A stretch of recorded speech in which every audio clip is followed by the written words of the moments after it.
Hello, and thanks for joining us on Newsroom series. I'm Dominic Iwiwu. Today we'll be taking a look at the north central region of the country. But before we get into that, let's take a look at the top stories making the rounds at the moment. With less than 10 days to the Edo State governorship election, political parties and their candidates today signed the Peace Accord, an initiative of the National Peace Committee.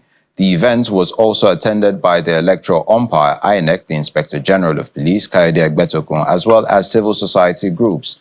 All the parties taking part in the election, except the People's Democratic Party, PDP, signed the peace document. The national chairman of the committee and former head of state, General Abdulsalami Abubakar, explained that the PDP has agreed to sign the document in Abuja at a later date, after its conditions must have been met. General Abubakar, however, told the parties the significance of signing the peace accord. We stand on the gateway of yet another critical election in Edo State. We urge all political actors and stakeholders to commit themselves to the cause of peace in Edo State.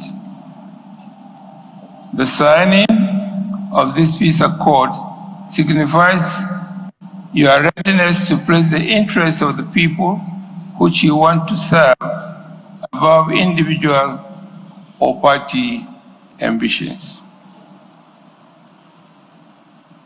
It is a commitment to conduct campaigns free of hate speech, incitement, and violence, and to accept the outcome of the votes as long as it is adjudged to be free, fair, and credible.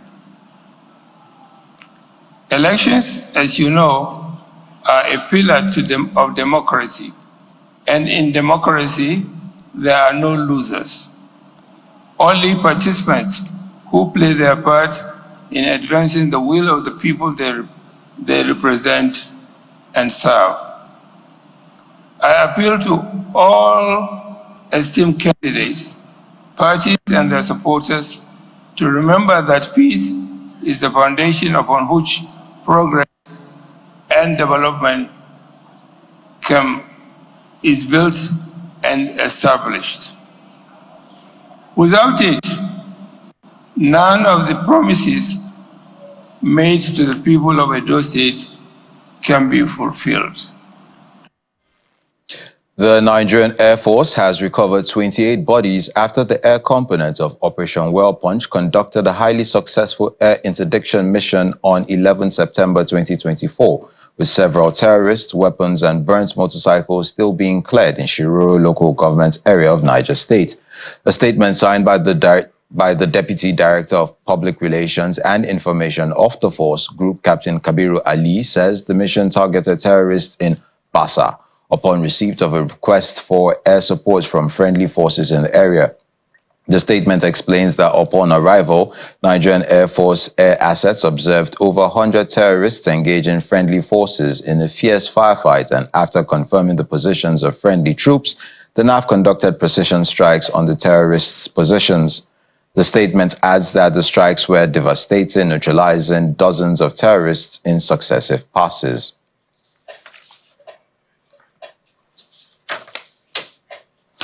Members of a global organization concerned with agriculture development and food sufficiency in Africa, the Africa's Green Store Network, in partnership with the federal government of Nigeria, have called for adoption of small-scale solar irrigation system to tackle the effect of climate change and encourage food sufficiency in the continent.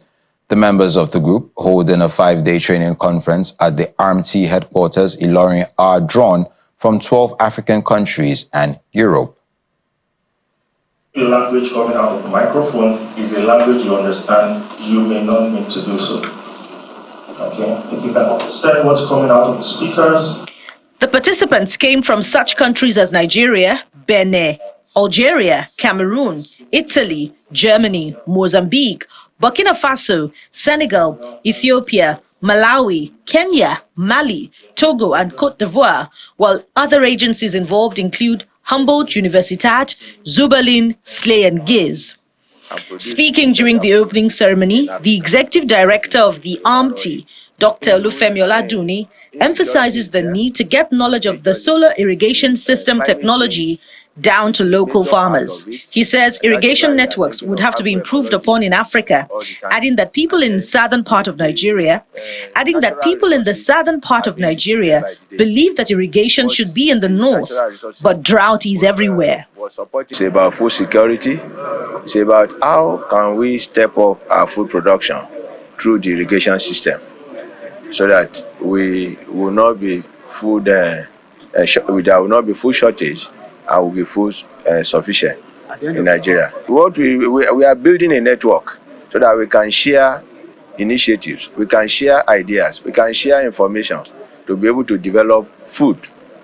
President of the Africa Greens Tree Network, Jean-Pierre Sayuba, who hails from Cameroon, explains what the event hopes to achieve for the 12 African countries, to include an improvement in food security. The conference aims to facilitate networking and collaboration among stakeholders, including researchers, industry professionals, government officials, and non-governmental organizations. In its presentation titled Water and Energy, Efficient Solar Irrigation Systems in Africa, Professor John Olaoye of the Department of Agricultural and Biosystems Engineering, University of Ilorin, says a solar-powered irrigation system is the key to tackling climate change. Also, the Kwara State Governor, who was represented by the Special Assistant on Community Development, highlights various programs of the government on agriculture and says the state government hopes that the outcome of the conference will be beneficial to the state and country at large. We cannot have anything like this better than now. This is the best time to have this discussion here in Kwara State. When we have food security challenges and some other things, we're always looking out for partnerships to see how we can enhance our productivity as far as food production is concerned. We cannot wait to see the outcome of this gathering, to see how some things can be adopted here in Kwara State and as Nigeria as a whole. At the end of the conference, the 12 countries represented here are expected to build a network that will serve as a platform for information and ideas sharing to enable them entrench food security for Africa and the globe.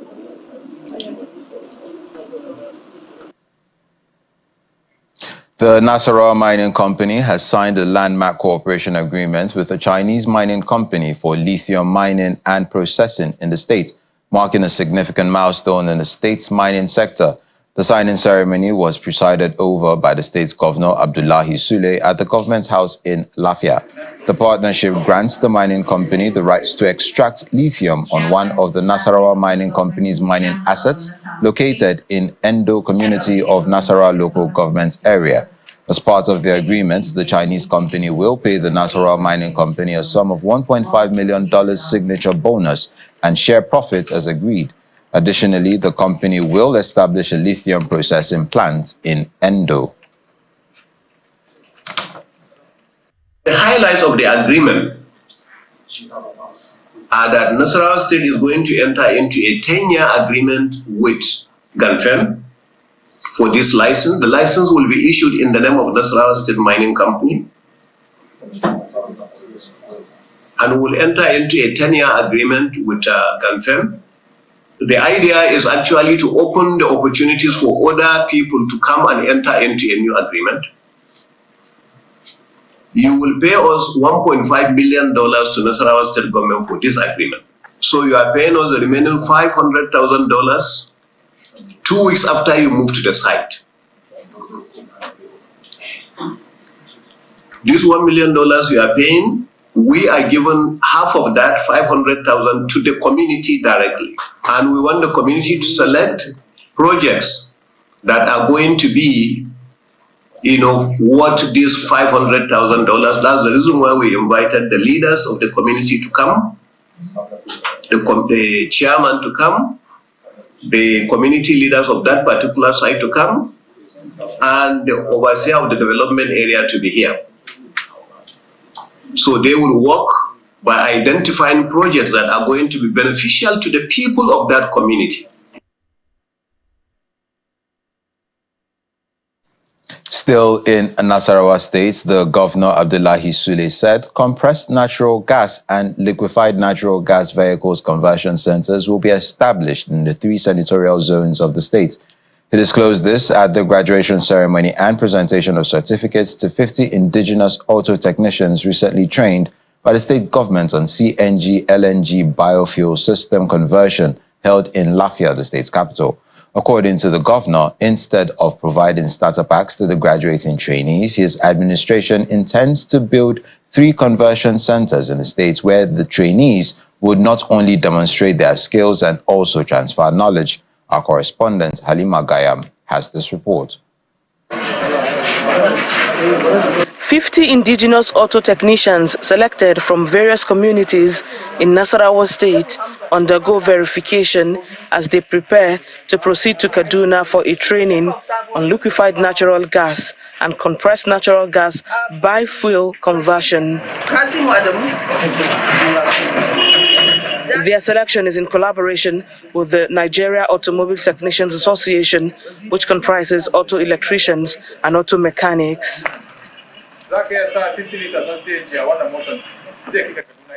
The training, which is spearheaded by the State Human Capital Development Agency, aligns with the federal government's initiative on clean energy following the removal of fuel subsidy. The Nasarawa State government adopted this initiative, especially with the presence of a liquefied natural gas and compressed natural gas refueling center in Lafia, the state capital. After 5 days training at the Pan Learning Center in Kaduna, they assemble in Lafia for their graduation. The compressed natural gas CNG conversion training at Pan Learning Center ensures that individuals involved in the CNG conversion are well equipped with the knowledge and skills necessary to perform safe, efficient, and compliant vehicle conversion from petrol or diesel to utilization of CNG or LNG as the secondary fuel. This initiative is a bold response to the national challenge posed by the fuel subsidy removal. Through this initiative, the federal government has laid out a vision to drive our nation towards cleaner, more sustainable energy solutions, ensuring affordability and sustainability for all Nigerians. The trainees appreciate the opportunity with a promise to live up to expectations. This training, indeed, we actually see it in each and every one of us. Some of us, we've been working for a long time. There are things we did not know. How is this thing working? But we only work. But today, by the grace of God, I want to say that nobody will call any of us here a roadside mechanic. Governor Abdullahi Sule presents the certificate to the new LNG CNG conversion technicians, pledging to ensure the establishment of conversion centers in the 3 senatorial zones of the state. You guys will now go to those conversion centers, not only make your own input, but train other people there. That's what I mean by train the trainer. The State Human Capital Development Authorities say with this program, Nasarawa State is being positioned as a leader in the transition of gas-based energy alternatives, with the trainees now equipped with the technical skills to drive the state's future in clean energy. Halima Gayam, Channels Television News. Welcome back. The Plateau State House of Assembly composition of 24 members has been completed with the inauguration of 5 remaining All Progressives Congress members. Performing the ceremony at the temporary chambers of the Assembly in Jos, Speaker of the State House of Assembly, Right Honorable Gabriel Dewan, explained that the legislators, having fulfilled all requirements needed, prompted the swearing in to commence legislative duties.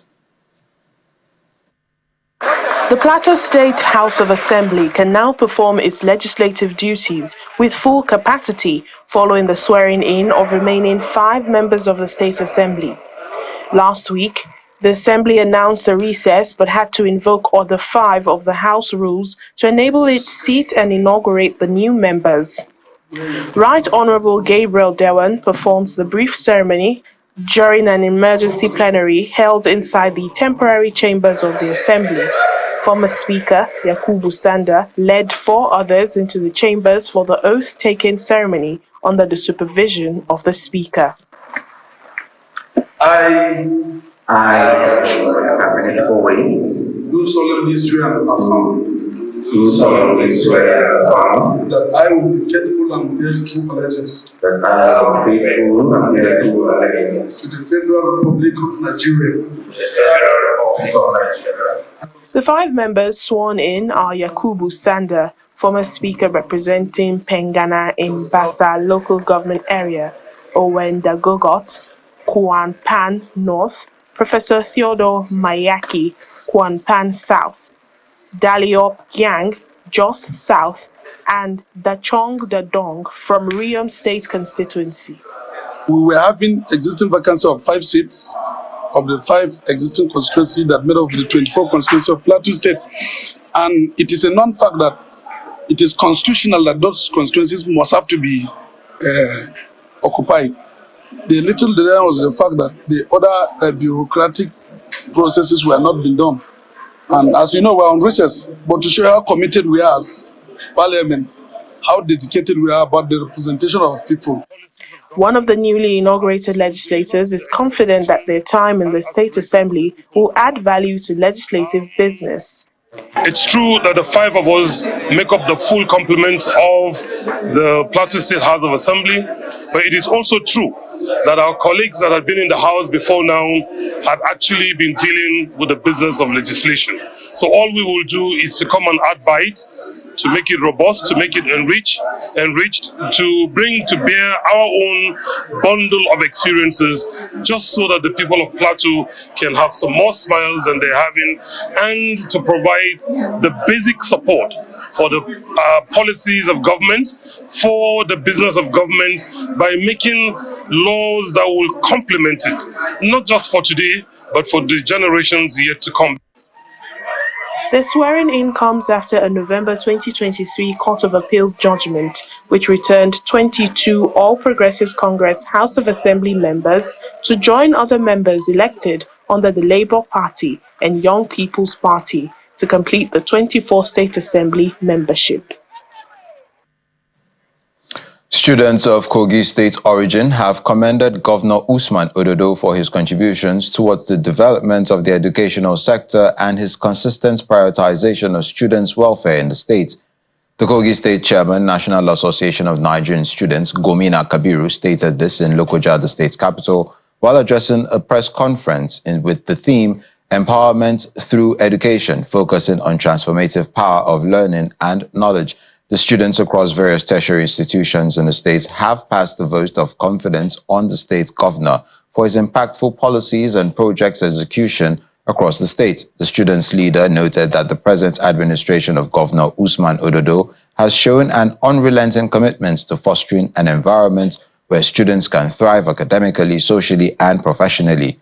While mentioning some of the achievements of the governor in the educational sector in Kogi State, Gomina Kabiru said the government has increased bursary allowance and digitization of bursary payments to students across the state.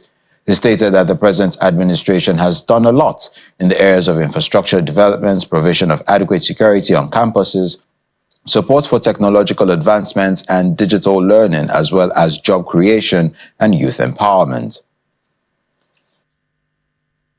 A series of impactful initiatives, policies, and projects that directly benefit the students of the state. His Excellency's administration has shown an unrelenting commitment to fostering an environment where students can strive academically, socially, and professionally. Among the many laudable achievements of Governor Ododo's administration, the following stand out. Under the consolidation leadership of Governor Ahmad Usman Ododo, several tertiary institutions in Kogi State have seen remarkable infrastructural upgrades, from new classroom blocks, lecture halls, and laboratories, road networks, to better equipped libraries, hostels, and administrative offices. The improved learning environment has made a significant difference in our academic experience. Beyond education, Governor Ododo's administration has been proactive in creating avenues for youth employment and entrepreneurship. The various skills acquisition programs, internships, and empowerment schemes introduced by this government have equipped many of our colleagues with the tools and knowledge to become self-reliant and contribute meaningfully to the society. Ahead of the National Youth Games holding in Asaba Delta State, the governor of Kogi State, Mr. Usman Ododo, is reiterating his commitment to develop sports in Kogi State.